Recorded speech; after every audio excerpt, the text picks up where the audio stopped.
सोहळा आनंदाचा गजर विठुरायाचा अखंड हरिनाम सप्ताह मौजे नाझरेकडे पठार तालुका पुरंदर जिल्हा पुणे विनीत समस्त ग्रामस्थ मंडळी भजनी मंडळ तसेच युवक मंडळ नाझरेकडे पठार।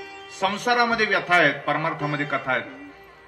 परमार्थातली कथा आपल्याला समाधान देते, संसारातल्या गोष्टी कधी संपत नाही। सासू आणि सुनेची तक्रार कधी संपली का? पहिली एक सिरियल लागायची 4 दिवस, आम्ही लहान होतो तेव्हापासून अजूनपर्यंत चालली ती। पण त्यांनी पुन्हा विचार केला 4 दिवस सासूचे बंद करून आता सुनेचे दिवस आणलेत, म्हणून त्यांनी पुढची मालिका आणली, पुढचं पाऊल। हा ना, त्या राण्याच्या मालिकेचं नाव काय हो? आता कशाला विचारू आहे, पण काहीतरी। पण पहा ना, मला मुद्दा हा सांगायचा आहे की आपल्याला ते किती गोड वाटतं। संसारातल्या कथा माणसाला त्या व्यथा वाढवत असतात। एका बंगल्याचं नाव होतं समाधान, सुख समाधान बंगल्याचं नाव। नवरा बायको जेवायला बसले आणि जेवत असताना घटना अशी झाली, तो सहज बायकोला म्हणला, अगं मी माझ्या मुलाला इंजिनियर करणार। बायको म्हणली मी माझ्या मुलाला डॉक्टर करणार। हा म्हणला मी इंजिनियर करणार, ती म्हणली डॉक्टर करणार। हा म्हणला इंजिनियर जर झाला तर मला कंपनीत मदतीला येईल, ती म्हणली तो जर डॉक्टर झाला तर मी सारखी आजारी असते, टोचून घ्यायला बरं पडत, म्हणून मी त्याला डॉक्टर करणार। हा म्हणायचा इंजिनियर डॉक्टर करता करता तासभर ते इंजिनियर डॉक्टर चाललो होतं। भांडणं झाली दोघांची, किती भांडणं। सुख समाधान बंगल्यामध्ये पेटलं, रानच पेटलं। तिनं सगळी फळीवरची भांडी घेतली, धनाधन त्याच्या समोर कपाशा सगळं आपटून फोडलं। याने मिक्सर, टीव्ही, मोबाईल सगळं तिच्या समोर फोडलं। शहाणा माणूस त्यांच्या बंगल्याच्या समोरून चालला होता, बंगल्याचं नाव तर वाचलं सुख समाधान, पण म्हणला एवढा वनवा कशाने लागला इथं? समाधान बंगल्यात एवढा भडका कशाचा झाला? शहाणा माणूस आतमध्ये आला, त्या दोघांना विचारता, अरे झालं काय? ते दोघंही पळत आले। तो नवरा म्हणतो मी याला माझ्या मुलाला इंजिनियर करणार, बायको म्हणली डॉक्टर करणार। दोघंही दोघांच्या मतावर ठाम होते, इंजिनियर डॉक्टर इंजिनियर। पण तो शहाणा होता, म्हणला अरे एक काम करा, तुम्ही त्याला इंजिनियर करा नाही तर डॉक्टर करा, पण ज्याला इंजिनियर व्हायचे डॉक्टर व्हायचे त्याला तर बोलवा पहिलं, आणि त्याला विचारा काय व्हायचे ते दोघंही एकामेरीकडे बघायला लागले, हसायला लागले। अरे म्हणलं आता 2 मिनिटापूर्वी भांडत होता, हसता कशाला? ते दोघंही म्हणले पोरगा अजून जन्माला यायचंय। आता कळालं तुम्हाला काय झालं होतं ते? जर पोरगा जन्माला येण्याच्या अगोदर एवढे कुठाने, मग जन्माला आल्यावर केवढे?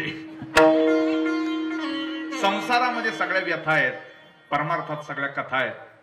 संसारातल्या व्यथा जर संपवायच्या असतील तर परमार्थातल्या कथेला यावं लागेल। कथा सुख करी, कथा मुक्त करी, कथा सुख करी, कथा मुक्त करी, कथा सुख करी, कथा मुक्त करी, कथा सुख करी, कथा मुक्त करी, कथा सुख करी, कथा मुक्त करी, कथा सुख करी, कथा मुक्त करी, कथा सुख करी, कथा मुक्त करी, कथा सुख करी, कथा मुक्त करी, कथा याची मरी विठोबाची, कथा याची मरी विठोबाची, कथा याची मरी विठोबाची, कथा याची मरी विठोबाची, कथा पापनाशी उद्धरिले दोषी, कथा पापनाशी उद्धरिले दोषी, कथा पापनाशी उद्धरिले दोषी, कथा पापनाशी उद्धरिले दोषी, कथा पापनाशी उद्धरिले दोषी, कथा पापनाशी उद्धरिले दोषी, कथा पापनाशी उद्धरिले दोषी, कथा पापनाशी उद्धरिले दोषी। काय काय तुकोबाराया सांगतात, कथा सुख करी, कथा सुख देते म्हणून कथेला यायचे। आजपर्यंत सासूच्या तक्रारी संपल्या नाहीत आणि सुनेच्या तक्रारी संपल्या नाहीत। आजा मेला, पंजा मेला, बाप मसना गेला, देखत देखत नातू पंतू तोही तैसा झाला। संसारात सगळं संपत चाललं तरी आपल्याला लक्षात येत नाही। आपल्यासारखंच एक असा राजा होता आणि त्या राजाला कथा ऐकायची आवड होती, पण राजाला कसल्या कथा? तर राजाने एक दिवस असा विचार केला, बरंच ऐकून झालं होतं, त्याला न संपणारी कथा ऐकायची होती, जणू काही संसारातली न संपणारी कथा ऐकायची होती त्याला. मी काय म्हणतोय तेवढं लक्षात ठेवा. एक राजा होता आणि त्याला न संपणारी कथा ऐकायची होती. त्यांनी दौंडी दिली. गुरुवर्य चंद्रशेखर महाराज देगलूरकर यांच्या मुखातला हा प्रसंग आहे. त्या राजाला न संपणारी कथा ऐकायची होती. दौंडी दिली आणि त्या नगराच्या बाहेरचे जे कोणी कथाकार होते त्यांनी ती दौंडी ऐकली. दौंडी अशी होती, आमच्या राजाला न संपणारी जो कोणी कथा सांगल त्याला अर्ध राज्य बक्षीस दिलं जाईल, पण ज्याची कथा संपल त्याला मृत्यूदंडाची शिक्षा दिली जाईल. नशीब आम्ही कीर्तनाला आल्यानंतर लोक म्हणत नाही आम्ही सांगल तोच अभंग घ्या, नाही तर आम्हाला परत माघारी गावाला जावं लागेल. हा नियम अजून नाही संप्रदायामध्ये, म्हणून तर बरं चाललंय आपलं. कधी कधी सांगितलं पाहिजे लोकांनी, नाटाच्या अभंगावरती कीर्तन करा, आंधळे पांगळे मुके बहिरे याच्यावरती कीर्तन करा. नाही इथं आल्यावरती तर अगोदर सांगा आपल्या आवडीचा विषय. श्रोत्यांनी काय झालंय, महाराष्ट्रातला श्रोता असा रंजक झालाय. सांगा, आव्हान द्या कीर्तन करायला, आम्हाला हे ऐकायचंय, तुकोबरा ऐकायचे, ज्ञानोबरा ऐकायचे. मी याच्यासाठी बोललो, भेळ खाल्ल्यानंतर कुणीही पैलवान होत नाही, पण काजू बदाम खाल्ल्यानंतर नक्कीच ताकद आल्याशिवाय राहत नाही. भेळ खायची चवीपुरती, पण काजू बदाम ताकदीसाठी बुद्धीसाठी रोज खाल्ले पाहिजेत. मी म्हणत नाही मी तितका हुशारी, मला असं म्हणायचं नाही, मलाही सांगितलं पाहिजे. समाजाची जबाबदारी आहे महाराज. समाज काय कमी करतोय आपल्याला आज? महाराज सगळ्यांना, मृदंगवादक असतील, कीर्तनकार असतील, गायन करणारी मंडळी असतील, समाज काहीच कमी करत नाही. भरभरून समाज पाहिजे ते देतो. काही लोक म्हणतात महाराज फक्त आकडा सांगा तुम्ही, अजून आपण नाही सांगत. विठ्ठल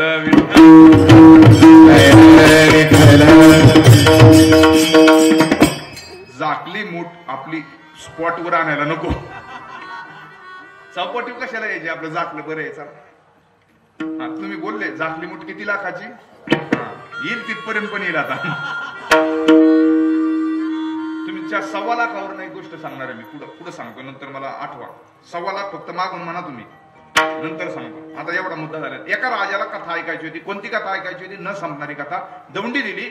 एक कथाकार परराज्यातून आला. दौंडी ऐकून प्रधानजींनी स्वागत केलं. स्वागत केल्यानंतर राजाची मिटिंग लावली आणि उद्यापासून राजाचं आणि कथाकाराचं बोलणं झालं. असाच भव्य दिव्य मंडप टाकला. हजारो लोक कथेला. व्यासपीठ तयार झालं. व्यासपीठावरती कथाकार बसणार. तेवढ्यात राजा म्हणला, अहो कथाकार, एकदा विचार करा तुम्ही, मला तुम्ही न संपणारी कथा सांगायची. तुम्ही जर मला न संपणारी कथा सांगितली तर तुम्हाला अर्ध राज्य बक्षीस देणार, आणि तुमची कथा मधीच जर संपली तर तुम्हाला मृत्यूदंडाची शिक्षा दिली जाईल. ते कथाकार म्हणले, राजा तू काहीच काळजी करू नको. आम्हालाही लोक म्हणतात महाराज काय एका गावचं पाणी प्यालाय का? किती? मी बाटली ठेवतो बरोबर, तिकडे लांब गेली. कोणती बाटली? पाण्याची, जी आता दुकानात मिळणार आहे ती नाही बरं. हा, ते झाल्यात बंद आता जाहिराती. मग न संपणारी कथा. राजा तू काळजी करू नको, मी सुद्धा तुला न संपणारीच कथा सांगायला लांबून आलोय. सुरुवात करायची सुरुवात. कथाकार कथा सांगायला सुरुवात झाली. राजा समोर बसला. नमन चालू झालं कथेचं. नमनाला घडाभर तेल घालवायलाच नको, आपण पुढे जाऊ. नमन चालू झालं. नमन संपलं आणि कथाकार कथा सांगायला लागले. न संपणारी कथा. राजा, अरे आपल्या भारत देशामध्ये असं एक नगर आहे. त्या नगरामध्ये एक शेतकरी राहतो. त्या शेतकऱ्याला 1000 एकर शेती आहे. शेतकऱ्याने विचार केला की यावर्षी शेतामध्ये कोणतं पीक घ्यायचं. सहज मनामध्ये विचार आला, यावर्षी पाऊस चांगला पडलाय, हिवाळ्याचे दिवस आहे, थंडी चांगली आहे, यावर्षी शेतामध्ये ज्वारीचं पीक घ्यायचं. बियाणं आलं. शेती सुपीक झाली. 1000 एकरला ज्वारीचं पीक घ्यायचं म्हणून पेरणी झाली. पहिलं पाणी झालं, दुसरं पाणी झालं, ज्वारी उगवली. चांगलं पीक पोचलं गेलं. ज्वारी मोठी झाली. मोठी होता होता ज्वारी कणसावर म्हणजे निसवली, कणसावरती आली. कणसात दाणे भरले. दाणे भरल्यानंतर मळणी काढणी झाली आणि मळण्यासाठी ज्वारी खळ्यावरती गेली. आणि खळ्यावरती गेल्यानंतर ज्वारी मळल्यानंतर त्या ज्वारीला इतकं पीक, इतका उतार मिळाला की त्या शेतकऱ्याला 1 एकरला 1 खंडी ज्वारी झाली. 1000 एकरला 1000 खंडी ज्वारी झाली. शेतकऱ्याच्या घराच्या बाजूला भलं मोठं कोठार होतं. ती 1000 खंडी ज्वारी त्या कोठाऱ्यामध्ये साठवण्याचं काम चालू होतं. मी कोणती कथा सांगतोय? न संपणारी. फक्त एवढंच लक्षात ठेवा. ती ज्वारी त्या कोठारामध्ये साठवली. झाडावरती एक चिमणी बसली होती. त्या चिमणीने ते साठवताना पाहिलं, पण कोठाराला एक जागा असते बाहेर काढायचं, धान्य बाहेर काढायचं. चिमणी उडत उडत आली. जिथून धान्य बाहेर ज्वारी बाहेर आली तिथून ती पाहिली, एक दाणा ज्वारीचा उचलला, निघून गेली. 2 मिनिटांनी पुन्हा ती चिमणी आली, एक दाणा ज्वारीचा उचलला, पुन्हा निघून गेली. पुन्हा 5 मिनिटांनी ती चिमणी आली, एक दाणा ज्वारीचा उचलला, पुन्हा निघून गेली. पुन्हा 10 मिनिटांनी ती चिमणी आली, एक ज्वारीचा दाणा उचलला, निघून गेली. पुन्हा 15 मिनिटांनी चिमणी आली, एक ज्वारीचा दाणा उचलला, निघून गेली. काय सांगतोय मी?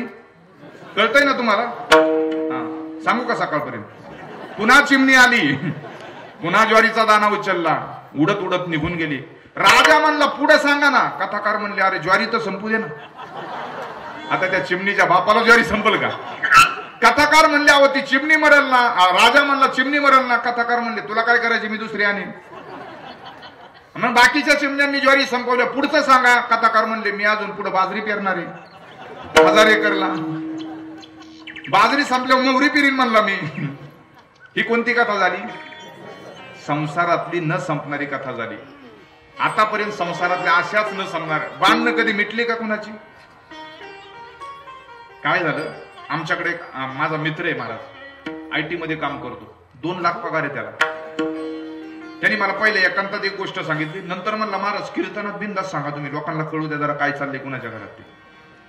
म्हणलं काय झालं? म्हणला काय आहे, मला सोमवार ते शुक्रवार काम असतं, शनिवार रविवार सुट्टी असते. हिंजवडीच्या IT पार्क मध्ये काम करतो, 2 लाख पगार आहे.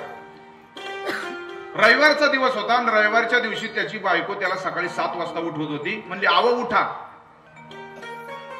हा म्हणला कशाला? ती म्हणली तुम्ही उठा तर खरं. हा म्हणला अगं कशाला उठू? तर तिने सांगितलं उठा आणि मला नाश्ता करून द्या म्हणली. तुमच्याकडे नाही ना अजून असलं? गार डोंगराची हवा नाही ना अजून? येईल थांबा जरा, पुन्हा काही लय लांब राहिले नाही, आता विमान येणार आहे म्हणतात इकडून, तेव्हा तरी येईल. बायको म्हणली उठा मला नाश्ता करून द्या. तो म्हणला अगं 2 लाख रुपये पगार मी तुझ्यासाठी देतो, सोमवार ते शुक्रवार एवढे कष्ट करतो, फक्त शनिवार आणि रविवार 9 वाजेपर्यंत झोपतो, रोज पहाटे 5 ला तुझ्यासाठी उठतो, तरी तू माझ्याकडनं नाश्ता करून मागती. ती म्हणली बाकीचं मला काय माहिती नाही, उठा नाश्ता करून द्या. तिने अंगावरच ओढलं. ते 9 वाजता उठलं. इतका वैतागला, त्याला राग आला, त्याने शर्ट घातला आणि बाहेर चालला. बायकोला म्हणला ऐक. ही बायकोने विचारलं कुठे चालला? हा म्हणला मी वकिलाकडे चाललोय. बायको म्हणली कशाला? घटस्फोट घ्यायला चाललोय म्हणला. हे 9 वाजता घराच्या बाहेर पडलं, 2 तास फिरलं आणि 11 वाजता घरात आलं. किचनच्या जवळ गेलं, भाजी घेतली, सुरीनी कापायला लागलं. बायको आली, म्हणली काय हो वकिलाकडे गेलते ना घटस्फोट घ्यायला? हा म्हणला जाऊ दे मरू दे, रविवारचा वकील सुद्धा घरी भांडी घासतोय. कळालं म्हणायचं तुम्हाला, मला काय म्हणायचं ते. ही काय झाली कथा? न संपणारी संसारातली कथा झाली. संसारातली कथा आपल्याला मुक्त करणार नाही. तव कथामृतम तप्त जीवनम कविभिरीडितम कल्मषापहम श्रवण मंगलम श्रीमदाततम तुहि वृणन्ति ते भूरिदा जना. 19 चरणाचं हे गोपीगीत आहे. म्हणणाराला अटॅक येत नाही महाराज. वृंदावनात रोज माणसं म्हणतात हे गोपीगीत. तव कथामृतम तप्त जीवनम. तापलेल्या जीवाला शांत करण्याचं सामर्थ्य कथेमध्ये. म्हणून अभंगाच्या पहिल्या चरणामध्ये तुकोबराय बोलतात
300 वेळा टाळी वाजली ना, विज्ञान असं म्हणतं, डॉक्टर असे म्हणतात, आपल्या हाताची रोज 300 वेळा टाळी वाजली ना, त्या दिवशी आपल्याला अटॅकचा झटका येत नाही.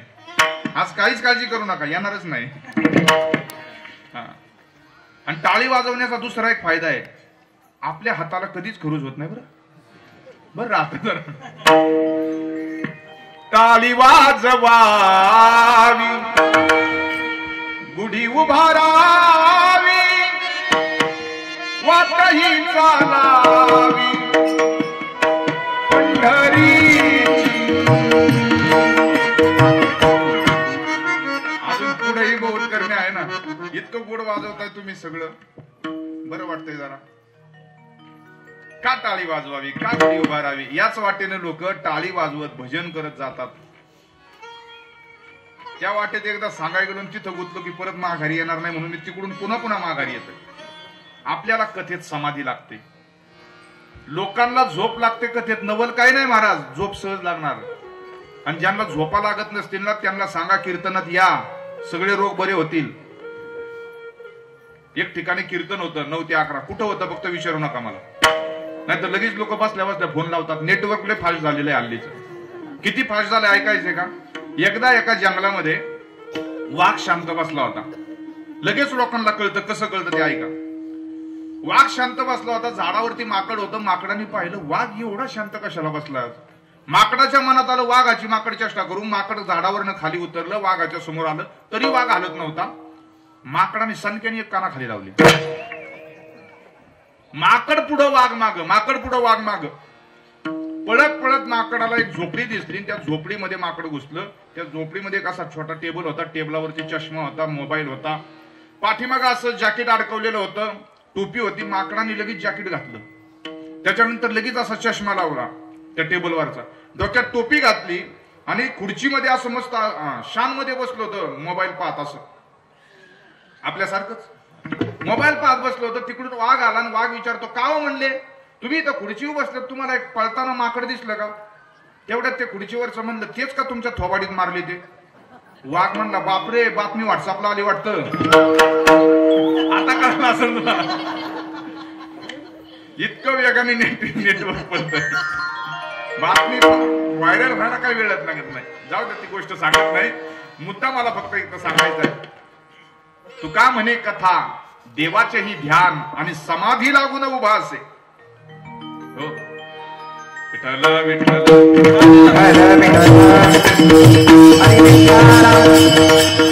देवाची कथा करायची, तो आम्हाला सांभाळतो म्हणून. त्याच्या नामाचा गजर करायचा, कळी काळाला असं लांब पाठवतो म्हणून. जेथे तुझ्या कीर्तनाचा घोषा जळती पापे पळती दोष, काय उने आम्हा आनंदास, सेवू ब्रह्मरस तुका म्हणे, सेवू ब्रह्मरस तुका म्हणे, म्हणून नाही काही चिंता. देवा तुझी आमचा माता पिता, बहीण बंधू आणि चुलता, आणि गोता सर्व ठाई. देवाची कथा याच्या, हा नाटाचा तुकाराम महाराजांचा गोड अभंग आहे. देवा तुझ्या कथेत आम्हाला चिंता नाही. जळती पापे पळती दोष हे सामर्थ्य तुझ्या नामाच्या गजराचं आहे. म्हणून जेजुरीला एक वेळ अशी होती की प्रचंड गर्दी वाढली. पहा, एक मालिका खूप प्रसिद्ध झाली. काय तिचं नाव? मोठ्याने मोठ्याने सांगा. हा, किती प्रसिद्ध, इतकी गर्दी त्या जेजुरीला. आमच्या पुण्यामध्ये एक आहे ना, खंड्या नावाचं पोरग होतं, आणि त्याला जेजुरीची ती जय मल्हार मालिका इतकी आवडायची. ज्या दिवसापासून चालू झाली त्या दिवसापासून शेवटच्या भागापर्यंत त्याने एकही खडा केला नाही, इतकं आवडायची. 7ला मालिका चालू झाली ना, तो 6:45ला टीव्हीच्या समोर सगळा मोबाईल सायलेंट, सगळं बंद करून असायचा, हातपाय धुवून चहा वगैरे पिऊन. लाईट जर गेली मध्ये काही डिस्टर्ब झाला तर घरात त्यांनी जनरेटरची व्यवस्था केली होती, पण एकही भाग चुकवायचा नाही. पहिल्या दिवसापासून शेवटच्या दिवसापर्यंत म्हणजे शेवटच्या भागापर्यंत सगळी मालिका त्यांनी पाहिली. इतकं प्रेम त्या मालिकेवरती. एक दिवस असं झालं, त्यांनी मोबाईल सायलेंट केला. मालिका 7ला चालू झाली, 7:30ला मालिका संपली आणि 7:30 वाजता त्यांनी फोन हातात घेतला तर त्याला बरेच मिस कॉल पडले होते आणि मग त्याच्यातला महत्वाचा फोन त्याला करायचा होता म्हणून त्यांनी नंबर वर घेतला आणि फक्त बटन दाबलं आणि फोन कानाला लावला. तिकडं पहिली रिंग वाजली, दुसरी वाजली, तिसऱ्या रिंगला तिकडे कुणीतरी फोन उचलला आणि इकडून खंड्या म्हणला हॅलो कोण बोलतय. तिकडून आवाज आला मी माळसा बोलते. बंड्याला वाटलं जेजुरीलाच फोन लागला. हो कीर्तनात बसल्या बसल्या आपल्याला असं कधी झालं का? मालिका पाहता पाहता त्याचा फोन जर जेजुरीला लागत असेल तर कीर्तन ऐकता ऐकता आपलाही फोन पांडुरंगाला लागावा का लागत नाही आपला? मल्हारीची वारी माझ्या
तुमच्या नासऱ्यात वारा नाही येत कुणाकडं. आम्ही म्हणलं एखादा प्रयोग करून बघावा. खंडेराया पाहतात आपल्याकडं. पण असू द्या, दुसरा प्रयोग करायला वेळ मिळेल तर बघू, आपण करू एखादा प्रयोग. आम्ही बऱ्याच लोकांच्या अंगात आणलंय असं. इच्छा मुरळीस पाहू नका पडाल नरकाद्वारी, बोध बुधली ज्ञान दिवटी उजळा महाद्वारी. मल्हारीची वारी माझ्या. औरंगजेबाला होता, औरंगजेब महाराष्ट्रात. औरंगजेबाने जेजुरी पाहिली आणि जेजुरी औरंगजेबाला इतकी आवडली त्याने ठरवलं जेजुरी घ्यायची. राजाला आवडल्यानंतर राजा काही मागणी करतो ना. जेजूर गडावरती औरंगजेब प्रसन्न झाला. जगातला सगळ्यात श्रीमंत सम्राट होता औरंगजेब. छत्रपती शिवाजी महाराज गेल्यानंतर त्यांनी धाडस केलं महाराष्ट्रात येण्याचं. जोपर्यंत शिवाजी महाराज महाराष्ट्रात होते तोपर्यंत तो महाराष्ट्रात पाऊल टाकत नव्हता. काय धाका सलो. आपण फक्त म्हणतो एखाद्याला तू येऊन बघ माझ्याकडे, ते आलं तरी आपण काही करत नाही. काही नाही करत. हा तो हात लावून बघ, हात लावला तरी काही करत नाही. तू मारून तर बघ, फार चिंबून गेला तरी काही करत नाही. औरंगजेबाची छत्रपती शिवाजी महाराजांची एवढी दहशत होती. औरंगजेब जगाचा सम्राट आहे, सगळे राजे त्याच्या समोर उभे राहिले, त्याची मान खाली घालून उभे राहायचे. शिवाजी महाराजांना घाबरत होता. महाराष्ट्रात पाऊल ठेवला नाही राजे होते तोपर्यंत. पण म्हणतात ना घरातलं मांजर रॉड झालं की उदराचा काय होतो, हा तसंच झालं. आणि मग महाराष्ट्रात ही जेजुरी पाहिली औरंगजेबाने. जेजुरी पाहिल्यानंतर हल्ला केला. यशवंतराव नावाचे सेवक होते गडावरती. त्यांना वीरगती प्राप्त झाली जेजूर गडावरती. पण जेजुरीमध्ये औरंगजेबाच्या शिपायांना त्यांनी आक्रमण म्हणजे आतमध्ये प्रवेश करू दिला नाही. महाद्वार जेजुरीचं बंद झालं. औरंगजेब विचार करतो आता मात्र आतमध्ये जाता येत नाही, काय करायचं. आपल्याला जेजुरी मिळत नाही ना, जेजुरीगड उडवून टाकायचा. घटना सगळ्यांना माहिती आहे. जेजुरीगड संपवायचा, उडवून टाकायचा. त्यांनी संपूर्ण जेजुरीगडाला होल मारले सुरुंगाचे, सुरुंग घ्यायचा म्हणून दारू भरली आणि पेटवून देणार. काय झालं, सगळे गुंगे बाहेर आले. औरंगजेबाचे सगळे शिपाई पुण्याच्या वाटेनं, इकडं सुप्याच्या वाटेनं, जिकडं वाटा मिळतील त्या वाटेनं पळत सुटले. पण भुंग्यांनी शेवटपर्यंत त्यांचा भुंगाच केला, सोडला नाही. ज्या वाटेनं मिळेल त्या वाटेनं पळत सुटले. शेवटी औरंगजेब शरण आला खंडेरायाला. 1.25 किलो, मग 1.25 म्हणत होते ना तुम्ही, त्या कालखंडामध्ये औरंगजेबाने 1.25 किलोचा सोन्याचा भुंगा जेजूरगडावरती खंडेरायाला अर्पण केला. तेव्हा भुंगे थांबले. शरण आला तो. आणि जात असताना खंडोबारायाला त्यांनी एक नाव दिलं. माहितीये तुम्हाला काय नाव दिलं? खंडोबारायाचं नाव माहितीये दुसरं? खंडोबारायाला औरंगजेबाने जात असताना नाव दिलं, आजपासून मी तुला मल्लू खान म्हणणार. मल्लू खान म्हणायचा औरंगजेब खंडोबारा. त्याच एका इस्लाम देशात भारताच्या राजानं जगाच्या सम्राटानं खंडोबारायाची भक्ती करावी. केवढा विजय आपल्या जेजुरीचा हा. आत्मनिवेदन भरित रोडगा निवडतील हारहारी, एका जनार्दनी धन्य खंडराय त्यावर कुंचवारी. मल्हारीची बाई राजा मल्हारीची बाई, मल्हारीची बाई राजा मल्हारीची बाई, मल्हारीची बाई राजा मल्हारीची बाई.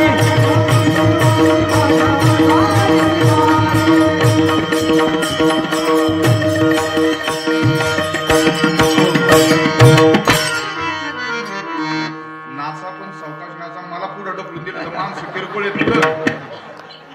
हे 90 किलोचं पोतं पडलं तर काय होईल? स्टेज आहे ना मजबूत. मला उभं राहिलं तेव्हापासून भीती वाटते. संप्रदायात आलो ना आपण. संप्रदायात सेवक म्हणून यायचं, दास म्हणून यायचं. संप्रदायात बरीच माणसं आली पण ती मालक म्हणून आली, पण ती आज कुठंच दिसत नाही. पण जी माणसं सेवक म्हणून आली ती सगळीकडे दिसतात. हैबत बाबांनी ज्ञानोबारांची सेवा केली दास म्हणून आळंदीमध्ये. आज आपल्यामध्ये देहाने ते नाहीत, पण तरी देखील पालखी सोहळ्याचे मालक हैबत बाबा आहेत महाराज. वैकुंठवासी स्वानंद सुखनिवासी विष्णुबुवा जोग महाराज ज्ञानोबारांची सेवा आळंदीमध्ये केली. 1917 साली वारकरी शिक्षण संस्थेची स्थापना आळंदीमध्ये पाडव्याच्या दिवशी केली. महाराष्ट्रातील त्या काळचे नंबर 1 चे पैलवान होते वैकुंठवासी विष्णुबुवा जोग महाराज. 1917 ला स्थापना केली वारकरी शिक्षण संस्थेची. आज जोग महाराज देहानं नाहीत, पण तरी देखील वारकरी शिक्षण संस्थेचे मालक जोग महाराजाचे. ज्या माणसांनी ज्याला सेवा कळाली संप्रदायातली ती माणसं मालक म्हणून मिरवतात. गेल्यानंतर सुद्धा कीर्ती रूपाने शिल्लक राहतात. कीर्ती कुणालाही मारता येत नाही. देह संपतो पण कीर्ती तशी शिल्लक राहते. का बरं? सेवा केल्यानंतर झाले वाऱ्या हाती माप,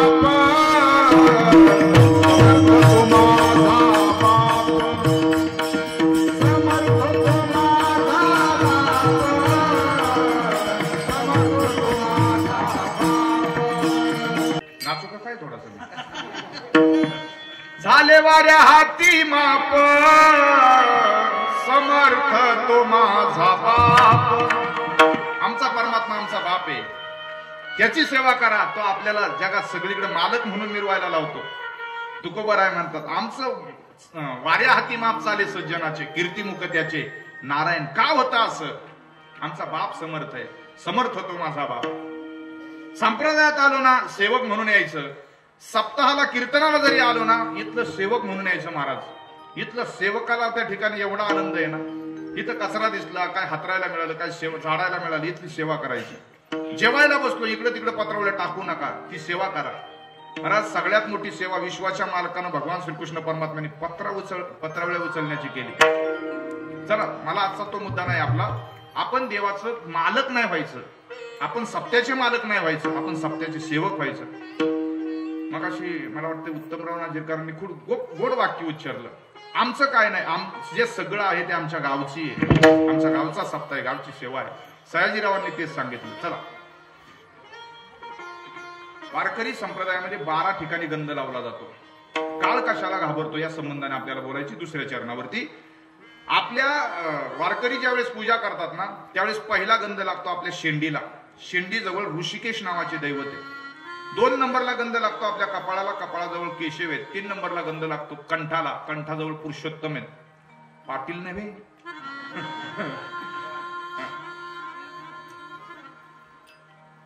कोणी इथं? पण ते पण पाटीलच माहिती ना. कुठले? पंढरपूर पाटणी गा महाराजा सार्वभौम पांडुरंग दीनबंधू जयाचे ते नाव अंधळ्या जीवीची तो जाणतो धर्म मनोनी आलो मी गा देई माझे मज वर्म. कंठाजवळ पुरुषोत्तम नावाचे देव आहेत, आपल्या छातीमध्ये वैकुंठ नावाचे देव आहेत. विष्णू सहस्र नावामध्ये देवाचं एक वैकुंठ नाव आहे, छातीमध्ये वैकुंठ नावाचे देव राहतात. नाभी कमळाजवळ नारायण राहतात, उजव्या पोटाला त्रिविक्रम राहतात, डाव्या पोटाला दामोदर राहतात, उजव्या दंडाला राम आहेत, डाव्या दंडाला कृष्ण आहेत, उजव्या कानाला गंगा आहे, डाव्या कानाला यमुना आहे आणि आपल्या पाठीला पद्मनाभ आहे. किती झाले? मी काय बारामतीचा नाही बरं का, मला फसवू नका. 12 ठिकाणी गंध लागतो वारकऱ्याला. महाराज तुकोबराय सांगतात, गंध पाहण्याचा नियम केला तर भरपूर काय मिळतं, लावण्याचा नियम केला तर चळाचळा काळ कापतो. दृष्टांत सांगतो म्हणजे लक्षात येईल आपल्याला. एकदा एका महाराजाचं कीर्तन झालं एक ठिकाणी. एका दुकानदारानं एका मारवाड्यानं बसल्या बसल्या कीर्तन दुकानात ऐकलं. मारवाड्याच्या मनामध्ये विचार आला, आज कीर्तनकारांनी खूप काही चांगलं सांगितलंय, आज मला यांच्याकडून काहीतरी नियम घ्यायचा आहे. 9 ते 11चं कीर्तन संपलं. मारवाडी दुकानातून कीर्तनकाराजवळ आला, हात जोडले, मला आज तुम्ही काहीतरी नियम सांगा, तुमचं कीर्तन मला खूप आवडलं. कीर्तनकारांनी सांगितलं, एक काम कर, आजपासून तू खोटं बोलू नको. मारवाडी म्हणला, मला खोटं बोलावंच लागेल. मी 10 रुपयाचा मास्क 40 रुपयाला, 50 रुपयाला, 60 रुपयाला विकतो, जमल का मला तसं न खोटं बोलू? पण आपण जर सप्ताहामध्ये असेल ना, 1 वर्षी जर 1 अवगुण सोडला तर 27 वर्षात 27 अवगुण जातात आपले. खोटं बोलणं हा सगळ्यात मोठं पाप आहे. हे घालवता येईल आपल्याला. काय करावं लागेल त्याच्यासाठी? संतांच्या जवळ प्रामाणिकपणे आपल्या पापाची कबुली देत राहायचं. आपल्याला संत सगळ्यातून सोडवतात, सगळ्यातून वाचवतात. नाहीतर सोडविन माझा स्वामी निश्चयाची प्रतिज्ञा हे दाशी आम्ही केली. मारवाडी म्हणला, मी खोटं, मला तसं करता येणार नाही, माझ्याच्यानं खोटं बोलणं होणारच आहे, नकळत का होईना खोटं बोलणं होणार आहे. कीर्तनकाराच्या जवळ, महात्म्याच्या जवळ उभा राहिला पण खरं बोलला. ठीक आहे, मला का बरं खोटं बोलायचं नाही त्याचं कारण सांगितलं. खरे बोले तरी फुकासाठी जोडे हरी. खरं बोलल्यावर देव मिळतो म्हणून खोटं बोलायचं नाही. खरं बोललं तर देव मिळतो, खोटं बोलल्यावर असलेला देव निघून जातो. दुसरी गोष्ट म्हणला, हा नियम मला नाही चालणार, दुसरा नियम सांगा. लगेच त्या कीर्तनकारांनी सांगितलं, एक काम कर, म्हणले तू आजपासून कोणाची निंदा करू नको. तो म्हणला, असं कसं जमल? एखादा माणूस जर त्या ठिकाणी उधार घेऊन गेला तर दिवसभर मी त्याचा सातबारच काढतो, असं कसं जमल? सोहळा आनंदाचा गजर विठुरायाचा अखंड हरिनाम सप्ताह मौजे नाझरीकडे पठार, तालुका पुरंदर, जिल्हा पुणे. विनीत समस्त ग्रामस्थ मंडळी, भजनी मंडळ तसेच युवक मंडळ नाझरे कडे पठार.